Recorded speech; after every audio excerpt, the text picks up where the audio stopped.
दोस्तों, you are welcome my YouTube channel Aasu math classes. आज की क्लास में हम लोग क्लास 10th का चैप्टर 9 जिसका नाम है सम एप्लीकेशंस ऑफ ट्रिग्नोमेट्री का इंट्रोडक्शन का पार्ट करेंगे।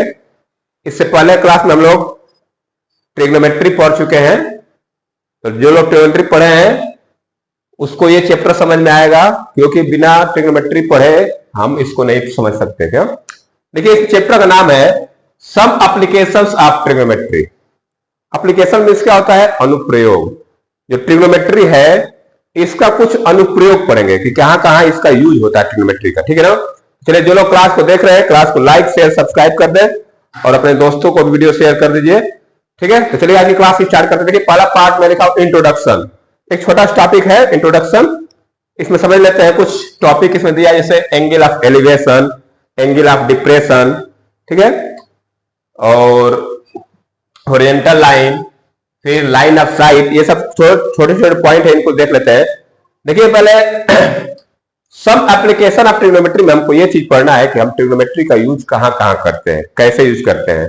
जैसे मान के चलिए हम जमीन पर खड़े हैं और कोई एक ऊंची टावर है, हम जमीन से उस टावर के अगर टॉप को देख रहे हैं, ठीक है ना, तो हमारी आंख, अगर हमारी आंख है तो ऐसे ग्राउंड से मेरी आंख को ऐसे मिला, सीधी लाइन ड्रा किया जाए, इसको हॉरिजॉन्टल लाइन बनेंगे, और मेरी आंख और टॉप के बीच में जो लाइन बनेगी इसको बोलते हैं हम लोग लाइन ऑफ साइट। क्या बोलते हैं? Line of site. तो देखिए, मैं angle of elevation, angle of elevation का मीनिंग होता है उन्नयन कोण। क्या होता है? उन्नयन कोण। इसका भी देख लीजिए, ट्रिग्नोमेट्री का अनुप्रयोग, इसको हम लोग शॉर्टकट में बोलते हैं हाइट एंड डिस्टेंस। क्या बोलते हैं? Height and distance. कहीं कहीं इसका नाम हाइट एंड डिस्टेंस रखा गया। इसका मतलब कि इसका यूज हम लोग हाइट और डिस्टेंस निकालने में करते हैं। ये जो ट्रिग्नोमेट्री का यूज क्या करते हैं हम लोग? हाइट और डिस्टेंस निकालने में करते हैं। कि सपोज दैट कोई एक टावर है, टावर से कुछ दूरी पर कोई एक आदमी खड़ा है, वो आदमी टावर के टॉप को देख रहा है, ठीक है ना, तो हम क्या कर सकते हैं? टावर की हाइट बता सकते हैं और टावर से उस आदमी का डिस्टेंस बता सकते हैं इस ट्रिग्नोमेट्री का यूज करके ना। इसलिए इसका नाम दिया गया एप्लीकेशंस ऑफ ट्रिग्नोमेट्री। तो पहला टॉपिक इसमें है एंगल ऑफ एलिवेशन। देखते हैं कि एंगल ऑफ एलिवेशन होता क्या है। देखिए, यहां पे मैं लिख रखा हूं the angle above horizontal, angle above horizontal, horizontal line से जो एंगल ऊपर बनता है, farmed between line of site and horizontal line. Suppose मैं एक एग्जांपल दे रहा हूं, यहां पे एक पतंग उड़ रही है, मान के चलो ये एक पतंग एक उड़ रही है, ठीक है ना, ये एक पतंग है, ये उड़ रही है, और यहां पे एक लड़का खड़ा है, मान लीजिए यहां पे ये एक लड़का खड़ा है, ठीक है। अब ये जो है इस पतंग को देखेगा। अब जहां इसकी आंख है, आंख से एक सीधी लाइन ड्रा करेंगे, जब हम ये आंख से एक सीधी लाइन ड्रा करेंगे तो इस लाइन को बोलते हैं हम लोग हॉरिजॉन्टल लाइन। इसी लाइन को क्या बोलते हैं हम लोग? हॉरिजॉन्टल लाइन, हॉरिजॉन्टल लाइन, क्षैतिज रेखा। क्या बोलते हैं इसको? क्षैतिज रेखा। हॉरिजॉन्टल मींस क्या होता है? जो पट लाइन हो, ऐसे लाइन हो, क्षैतिज, हॉरिजॉन्टल लाइन। तो जो ये आंख से एक सीधी लाइन जाती है, अगर मैं लाइन ड्रा करूंगा इसके आंख से सीधे ऐसे ग्राउंड पे, तो उस लाइन को बोलेंगे हॉरिजॉन्टल लाइन। अब देखिए, ये जो लड़का है ये पतंग को देख रहा है, तो यहां से देखेगा तो एक ऐसी लाइन बनेगी, ठीक है ना। तो इसकी आंख और पतंग के बीच में जो लाइन बन रही है, आंख और पतंग से जो लाइन बन रही है, इसको बोलते हैं लाइन ऑफ साइट। क्या बोलते हैं? Line of site. इस लाइन को बोलते हैं लाइन ऑफ साइट। हिंदी में बोलते हैं इसको दिष्ट रेखा। क्या बोलते हैं? दिष्ट रेखा, ठीक है ना। तो देखिए, डिफिनेशन क्या है? The angle above horizontal, horizontal से ऊपर, हॉरिजॉन्टल लाइन है ना, ये हॉरिजॉन्टल लाइन से ऊपर एंगल बनेगा, farmed between line of site and horizontal line. ये है लाइन ऑफ साइट और ये है हॉरिजॉन्टल लाइन, इनके बीच में जो एंगल बन रहा है, ये वाला एंगल बन रहा है, इनके बीच में जो एंगल बन रहा है, इसी एंगल को बोलते हैं हम लोग एंगल ऑफ एलिवेशन। क्या बोलते हैं इसको? Angle of elevation, angle of elevation बोलते हैं, ठीक है। तो हॉरिजॉन्टल लाइन और लाइन ऑफ साइट, इनके बीच में जो एंगल बनता है इसी एंगल को बोलते हैं हम लोग एंगल ऑफ एलिवेशन। तो समझ में आ गया एंगल ऑफ एलिवेशन। और मान के चलिए यहां से अगर मैं यहां से परपेंडिकुलर लाइन ड्रा करूं तो एक राइट एंगल ट्रायंगल बनता है। तो ये हॉरिजॉन्टल लाइन और लाइन ऑफ साइट और ये कितनी हाइट पे उड़ रही है ना, इस तीनों का यहां से रिलेशन निकाल सकते हैं हम लोग। अगर एंगल पता है, कोई एक साइड पता है, तो बाकी चीज हम निकाल सकते हैं। तो ये हमारा हो गया एंगल ऑफ एलिवेशन। ठीक है, ये चीज समझ में आया कि एंगल ऑफ एलिवेशन क्या होता है। The angle farmed between the horizontal line and line of site is called angle of elevation. ठीक है, तो ये रहा आपका एंगल ऑफ एलिवेशन। अब नेक्स्ट पॉइंट है एंगल ऑफ डिप्रेशन। तो चलिए मैं इसको इरेज कर रहा हूं और नेक्स्ट पॉइंट लिखने जा रहा हूं। तो ये आप लोग जो लोग लिखना चाहते हैं, नोट डाउन करना चाहे नोट डाउन कर सकते हैं, या वीडियो पुश करके स्क्रीनशॉट भी ले सकते हैं। ये मैंने बता दिया आपको कि एंगल ऑफ एलिवेशन होता क्या है। तो चलिए मैं इसको इरेज कर रहा हूं, अब लिखने जा रहा हूं एंगल ऑफ डिप्रेशन। देखिए नेक्स्ट पढ़ना है इनको एंगल ऑफ डिप्रेशन। क्या पढ़ना है, इससे पहले पढ़े थे एंगल ऑफ एलिवेशन, अब पढ़ेंगे एंगल ऑफ डिप्रेशन। इसका मीनिंग होता है ऑर्नियन कोण। क्या होता है, ऑर्नियन कोण। इसका डेफिनेशन देख लीजिए पहले क्या होता है। द एंगल बिलो हॉरिजॉन्टल, अभी जो एंगल ऑफ एलिवेशन पढ़े थे उसमें एंगल एबव हॉरिजॉन्टल था। क्या होता है उसमें, एंगल एबव हॉरिजॉन्टल, और यहां पे है एंगल बिलो हॉरिजॉन्टल। ध्यान दीजिएगा, angle below horizontal fall between line of site and horizontal line. अब इसको समझिए कि एंगल ऑफ डिप्रेशन कहां बनता है। एंगल ऑफ एलिवेशन समझ लीजिए कहां से बनता है कि अगर नीचे से हम कुछ ऊपर कोई बिल्डिंग में मीनार है, टावर है, या कोई ऊपर उड़ रहा है कोई भी ऑब्जेक्ट है, अगर उसको हम लोग देख रहे हैं तो हम लोग एंगल ऑफ एलिवेशन यूज करते हैं। क्या करते हैं, क्योंकि हम यहां खड़े हैं तो हम ऐसे ऐसे करके हमारी आंख और जो भी कोई ऑब्जेक्ट देखे उसके टॉप का जो लाइन बनेगी, तो एंगल हमारा एलिवेशन कैसे बन रहा है, नीचे से ऊपर की ओर बनता है। ठीक है ना। अब पढ़ना एंगल ऑफ डिप्रेशन। अब देखिए मैं एंगल ऑफ डिप्रेशन समझाता हूं आपको। सपोज दैट कि यहां पे कोई एक ये मकान है कोई, ठीक है ना, ये कोई बिल्डिंग है, ये कोई बिल्डिंग है, इस पे मान के चलिए कोई लड़का खड़ा है। मैं बना देता हूं, इस पे कोई एक लड़का खड़ा है, छत के ऊपर खड़ा है, कोई बिल्डिंग है या कोई टावर है मान के चलिए इसके ऊपर खड़ा है, और ये नीचे एक बॉल है। नीचे क्या है, एक बॉल है, ये इस बॉल को देख रहा है ऊपर से। देखिए ये छत पे या बिल्डिंग के ऊपर या टावर के ऊपर खड़ा है, तो जहां इसकी आंख है यहां से जो लाइन बनेगी इस लाइन को क्या बोलते हैं हम लोग, हॉरिजॉन्टल लाइन। इसको क्या बोलते हैं, हॉरिजॉन्टल लाइन। ठीक है ना, इसको बोलते हैं हम लोग हॉरिजॉन्टल लाइन। ठीक है ना। अब यहां से इस बॉल को देखेगा, देखिए ये अपनी आंख से देखेगा इस बॉल को, तो एक लाइन बनेगी, तो ये हॉरिजॉन्टल लाइन होगी। ये लाइन कौन सी होगी, लाइन ऑफ साइट। इस लाइन को क्या बोलेंगे हम लोग, लाइन ऑफ साइट। ये लाइन ऑफ साइट बोलते हैं इसको। अब यहां पे देखिए हॉरिजॉन्टल लाइन और लाइन ऑफ साइट के बीच में जो एंगल बनता है, यहां पे ये एंगल बनता है, ये वाला, इस एंगल को बोलते हैं एंगल ऑफ डिप्रेशन। इस एंगल को क्या बोलते हैं, एंगल ऑफ डिप्रेशन। तो एंगल ऑफ एलिवेशन जब नीचे से कोई ऊपर देख रहा है तो वहां पे एंगल ऑफ एलिवेशन बनेगा। जो कोई ऊपर से, कोई बिल्डिंग के ऊपर है, कोई टावर के ऊपर है, कोई मीनार के ऊपर है, वहां से देखेगा नीचे किसी ऑब्जेक्ट को, तो यहां पे कौन सा एंगल बनेगा, एंगल ऑफ डिप्रेशन। अब एक चीज ध्यान दीजिए, अगर मान के चलिए बिल्डिंग का जो ग्राउंड बॉटम है, यहां से मैं एक पैरेलल लाइन ड्रा कर, एक हॉरिजॉन्टल लाइन ड्रा कर दी। ये भी क्या हॉरिजॉन्टल लाइन होती है। तो यहां पे देखिए ये जो ये लाइन, ये भी हॉरिजॉन्टल लाइन है, ये भी क्या है, हॉरिजॉन्टल लाइन है। ये दोनों लाइन कैसी हो जाएगी, पैरेलल लाइंस हो जाएगी। ये दोनों लाइन कैसी हो जाएंगी, पैरेलल लाइंस हो जाएंगी। तो अब ये जो लाइन बन रही है, देखिए ये लाइन ट्रांसवर्सल का काम करेगी। किसका काम करेगी, ये ट्रांसवर्सल का काम। हम लोग क्लास 9 से पढ़े हैं कि जब दो पैरेलल लाइन हो, एक कोई ट्रांसवर्सल लाइन उसको इंटरसेक्ट करे तो अल्टरनेट इंटीरियर एंगल इक्वल होता है। देखिए यहां से ये पैरेलल लाइन है और ये भी पैरेलल लाइन है, ये ट्रांसवर्सल लाइन है, तो ये एंगल और ये एंगल, ये दोनों क्या कहलाएंगे, अल्टरनेट इंटीरियर एंगल। तो ये एंगल ऑफ डिप्रेशन मान करिए अगर ये थीटा है, ये कितना है, थीटा है, थीटा मान जानते हैं आप लोग, तो जितना एंगल ये होगा उतना एंगल ये भी होगा, ये भी एंगल क्या हो जाएगा, थीटा होगा। इसका मतलब कि यहां हमको क्या मालूम चल रहा है कि angle of depression angle of elevation के बराबर होता है। ये एंगल ऑफ डिप्रेशन यहां तो क्या बन रहा है, एंगल ऑफ डिप्रेशन बन रहा है, और यहां पे क्या बन गया, एंगल ऑफ एलिवेशन।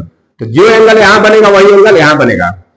अब ये राइट एंगल ट्रायंगल बन गया, तो यहां पे एंगल अब मिल गया नीचे हमको एक्यूट एंगल के रूप में। तो ये हमारा होता है एंगल ऑफ डिप्रेशन। समझ में आया ना? जब हम ऊपर से कोई नीचे किसी ऑब्जेक्ट को देखते हैं तो वहां पे जो हॉरिजॉन्टल लाइन और लाइन ऑफ साइड के बीच में जो एंगल बनता है उसको बोलते हैं एंगल ऑफ डिप्रेशन। तो जितना एंगल ये बनेगा उतना एंगल यहां पे बनेगा। ठीक है, तो ये हो गया एंगल ऑफ डिप्रेशन। अब चलिए देखिए एंगल ऑफ, इसमें हम लोग इस चैप्टर में एक्सरसाइज एक ही दिया है, उसमें जो भी जितना भी क्वेश्चन दिया है 17-18 क्वेश्चन दिया है या 16 क्वेश्चन दिया है, तो यही दोनों फार्मूला पे angle of elevation angle of depression पे क्वेश्चन सॉल्व हो गए। ठीक है ना? तो अब देखिए मैं कुछ बता देता हूं, जैसे हम लोग ट्रिग्नोमेट्रिक टेबल पढ़े थे ना, टेबल पढ़े थे, तो ये दो चीज याद हुई, इन दो चीजों का यूज है यहाँ पे। चलिए मैं कुछ बता देता हूं आपको कि जो टेबल हमको याद करने को मिला था चैप्टर, इससे पहले वाले चैप्टर में, उसमें किसका यूज कितने हमको याद करना है और क्या क्या यूज करना है। जैसे मान के चलिए हमको 3 ratio sine theta, cos theta, tan theta, जैसे हम लोग थीटा का लिखे थे कि थीटा यहाँ 0 degree, 30 degree, 45 degree, 60 degree, 90 degree. ठीक है ना? तो इतने की वैल्यू हमको किसमें याद रहना चाहिए, साइन थीटा में याद होना चाहिए, कॉस थीटा और टेन थीटा। ये 3 ही रेशियो का ज्यादा यूज होता है हाइट एंड डिस्टेंस में। तो हमको साइन के सब वैल्यू याद होने चाहिए, कॉस के सब वैल्यू याद होने चाहिए और टेन के सब वैल्यू याद होने चाहिए। मैं एक बार लिख देता हूं ताकि आपका रिवीजन हो जाए। साइन 0 की वैल्यू 0, साइन 30 के 1/2, साइन 45 के 1/√2, इसका √3/2 और इसका 1। यहां पे क्या होता है, cos 0 की वैल्यू 1, इसका होता है √3/2 और ये होता है आपका क्या बोलते हैं 1/√2 और ये 1/2 और ये 0।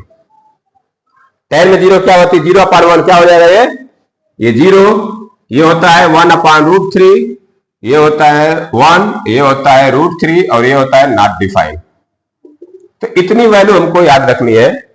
अगर साइन कॉस टेन की इतना 0 से लेकर 90 तक का वैल्यू आपको याद है तो आप हाइट एंड डिस्टेंस के क्वेश्चन सॉल्व कर सकते हैं। ठीक है, और एक चीज इसमें और क्या आपको याद रखना है, 3 रेशियो, जैसे साइन थीटा इक्वल टू क्या होता है, साइन थीटा इक्वल टू होता है perpendicular upon hypotenuse, cos theta equal to क्या होता है बेस अपॉन हाइपोटेनस, इसका भी यूज है, और टेन थीटा इक्वल टू क्या होता है परपेंडिकुलर अपॉन बेस।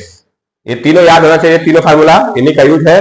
मैं आपको बताया था कि इसको याद करने का तरीका क्या होता है, पंडित बद्री प्रसाद हर हर बोले, यही चीज आप यूज करिएगा। ठीक है, तो इतना हमको इस चैप्टर में इतनी चीजें हमको याद होनी चाहिए, तब जाके क्वेश्चन सॉल्व कर लेंगे। तो चलिए मैं एक एक एग्जांपल दोनों एंगल पर दे देता हूं। तो पहले मैं एंगल ऑफ एलिवेशन का एक एग्जांपल देता हूं आपको, तो चलिए बताता हूं कैसे क्वेश्चन सॉल्व होगा। एंगल ऑफ एलिवेशन, एक एग्जांपल दे रहा हूं मैं एंगल ऑफ एलिवेशन पे। एंगल ऑफ एलिवेशन, इसका एक एग्जांपल बताता हूं कैसे फाइंड करते हैं हम लोग। ठीक है ना, सपोज दैट एक मीनार है, ये टावर है, मान के चलिए ए भी एक टावर है। ठीक है ना, ए भी एक टावर है और यहां से कोई आदमी इस टावर के टॉप को देख रहा है और ये हॉरिजॉन्टल लाइन हो जाएगी। ठीक है ना, ये तो सपोज दैट ये ए बी ये सी हो गया। अगर मैं इसकी हाइट दे दिया 10 मीटर, ये टावर की हाइट दे दिया है, ये टावर की हाइट दे दिया 10 मीटर, और एंगल ऑफ एलिवेशन दे दिया, क्या दिया है एंगल ऑफ एलिवेशन, इस मान के चलिए ये दे दिया हमको 30 डिग्री, इतना दे दिया। कह रहा है कि एक टावर है और टावर से कुछ दूरी पे कोई एक आदमी खड़ा है और यहां से टावर के टॉप को देख रहा है। तो टावर के टॉप को देखेगा तो यहाँ पे एंगल ऑफ एलिवेशन कितना डिग्री बन रहा है 30 डिग्री, और इसकी हाइट दिया है। तो हमसे ये पूछेगा कि इस टावर से इस आदमी की दूरी क्या होगी, यहाँ पे जो कोई भी खड़ा है इसका दूरी क्या होगी, और हमसे ये भी दूरी पूछ सकता है। ठीक है ना, देखिए कैसे निकालेंगे। पहले देखिए यहाँ पे हम तीन रेशियो बना साइन थीटा कॉस या टेन थीटा। अगर मान के चलिए हमको ये दूरी निकालना है बीसी, तो कैसे निकालेंगे? अब हम ऐसा रेशियो देखेंगे कि जिसमें परपेंडिकुलर और बेस यूज होता है। परपेंडिकुलर और बेस, तो परपेंडिकुलर और बेस किसमें यूज होता है? टेन थीटा में। किसमें होता है? Tan theta. Tan theta formula होता है परपेंडिकुलर अपॉन बेस। ठीक है, अब थीटा क्या रखेंगे? 30 डिग्री, तो ये हो जाएगा टेन 30। अब परपेंडिकुलर क्या है इसमें? ए बी कितना दिया है? 10। और बेस क्या है? बीसी। बेस को क्या रख देंगे? बीसी। टेन 30 की वैल्यू क्या होती है? 1/√3 इक्वल टू 10/BC। अब यहां से मैं क्रॉस मल्टीप्लाई कर दूंगा, 1 में बीसी का करूंगा तो बीसी इक्वल टू ये आ जाएगा 10√3। तो ये हम बीसी की दूरी निकाल लिए, कितना आया? 10√3। यहां से हम बीसी निकाल लिए। तो इस तरह से दिया रहेगा तो हम लोग इसी रूल को फॉलो करेंगे, इसी तरह से हम लोग इसके बीच का डिस्टेंस निकालेंगे। और अगर एसी निकालना हो, ये दूरी निकालना है तो कैसे निकालेंगे? अब ये देखिए, या तो आप इसको ले लीजिए या तो इसको ले लीजिए। इसका रिलेशन देखिए, परपेंडिकुलर और हाइपोटेनस का रिलेशन कौन सा रेशियो में होता है? तो साइन थीटा में होता है। क्या होता है? Sine theta. तो साइन थीटा इक्वल टू होता है परपेंडिकुलर अपॉन हाइपोटेनस। क्या होता है? Perpendicular upon hypotenuse. तो साइन थीटा ये हो गया। साइन थीटा का क्या रखेंगे? साइन 30। अब परपेंडिकुलर कितना है? 10। हाइपोटेनस क्या है? एसी। यहां सब एसी निकाल सकते हैं। कैसे निकालेंगे? साइन 30 की वैल्यू होती है 1/2 equal to 10/AC। Cross multiply करिए तो AC बराबर क्या आ जाएगा? 20 मीटर। तो AC कितना आ गया? ये 20 मीटर। तो इस तरह से हम लोग एंगल ऑफ एलिवेशन में क्वेश्चन को सॉल्व करते हैं। अगर एक साइड दिया है, एंगल दिया है, तो हम लोग बाकी दो साइड निकाल सकते हैं इस रेशियो से। अब एक और एग्जांपल दे देता हूं एंगल ऑफ डिप्रेशन का ना। तो ये हमारा एंगल ऑफ एलिवेशन दिया रहेगा, इस तरह से क्वेश्चन सॉल्व करेंगे। अब मैं एंगल ऑफ डिप्रेशन का एक एग्जांपल दे देता हूं ताकि आपको समझ में आ जाए कि दोनों अगर दिया रहेगा कैसे हम लोग एंगल ऑफ एलिवेशन के क्वेश्चन सॉल्व करेंगे और कैसे एंगल ऑफ डिप्रेशन का क्वेश्चन सॉल्व करेंगे। जो लोग क्लास को देख रहे हैं, क्लास को लाइक जरूर कर दें। Angle of depression, angle of depression, इसका एग्जांपल मैं दे रहा हूं आपको। सपोज दैट ये कोई बिल्डिंग है और यहां पे कोई एक ऑब्जेक्ट है। तो यहां से कोई इस ऑब्जेक्ट को देख रहा है ना। ये मान के चलिए यहां पे कोई ऑब्जेक्ट है, तो यहां पे कोई आदमी खड़ा है और यहां से कोई ऑब्जेक्ट को देख रहा है और ये हॉरिजॉन्टल लाइन होगी। तो इसका हमको एंगल ऑफ डिप्रेशन दिया रहेगा। मान के चलो इसका एंगल अब ये हो गया आपका, इसको मैं ले लेता हूं ABC। यहां पे कोई आदमी खड़ा है और वहां से इसको देख रहा है, तो ये हो जाएगी हॉरिजॉन्टल लाइन और ये हो जाएगी लाइन ऑफ साइट। तो एंगल ऑफ एलिवेशन बन रहा है मान के चलो 45 डिग्री। कितना बन रहा है? 45 डिग्री। और इसकी हाइट देखो, हाइट दिया है 10 मीटर मान के चलो। तो हमसे ये पूछेगा कि बताइए इस टावर से इसकी दूरी क्या होगी। ये दूरी पूछ सकता है और ये दूरी पूछ सकता है। तो मैं दोनों निकाल के दिखाता हूं आप लोगों को। अब यहां से देखिए, हमको जब ये दूरी निकालना है, ये दूरी, तो हमको ये एंगल मालूम होना चाहिए। अभी मैं बताया था आप लोगों को कि एंगल ऑफ डिप्रेशन में जब लाइन पैरेलल लाइन होती है तो जितना एंगल यहां बनता है उतना एंगल यहां बनता है। तो यहाँ पे एंगल ऑफ डिप्रेशन 45 डिग्री है, तो यहाँ पे ये एंगल भी कितना हो जाएगा? 45 डिग्री। ठीक है, तो इस तरह से ये एंगल मिल गया हमको। अब यहाँ पे क्या करेगा? मैं ए बी निकालना है। क्या निकालना है? A B. तो अब आप देखिए कि ऐसा कौन सा ट्रिग्नोमेट्रिक रेशियो है जिसे परपेंडिकुलर और बेस यूज होता है। ठीक है, तो मैं क्या यूज करूंगा? Tan theta. टेन थीटा में हम लोग यूज करते हैं परपेंडिकुलर अपॉन बेस। थीटा की जगह क्या रख देंगे? 45 डिग्री। तो ये हो जाएगा ten 45 degree equal to perpendicular क्या है? 10 अपॉन बेस कितना है? A B. 45 की वैल्यू क्या होती है? 1। टेन 45 की वैल्यू क्या होती है? 1। ए बी का 1 मल्टीप्लाई करें तो ए बी इक्वल टू क्या आ गया? 10। मतलब ये दूरी कितनी आ गई? 10 मीटर आ गई। ये भी 10 था और ये भी कितना आ गया? 10 मीटर। अब देखिए, अगर मुझे एसी निकालना हो तो अब क्या करेंगे? इसको और इसको यूज कर लीजिए। तो ये परपेंडिकुलर है हाइपोटेनस। परपेंडिकुलर हाइपोटेनस किस रेशियो में आता है? साइन थीटा में। तो लगाएंगे sine theta. Sine theta equal to perpendicular upon hypotenuse. तो साइन 45 लिखेंगे। क्या लिखेंगे इसको? साइन 45 इक्वल टू परपेंडिकुलर क्या है? 10, हाइपोटेनस के क्या लिखेंगे? AC। इसकी वैल्यू होती है 1/√2, ये हो जाएगा 10/AC। क्रॉस मल्टीप्लाई कर देंगे ये बनेगा AC = 10√2। ठीक है ना। इस तरह से हम लोग एंगल ऑफ एलिवेशन और एंगल ऑफ डिप्रेशन के क्वेश्चन सॉल्व करते हैं। ठीक है ना।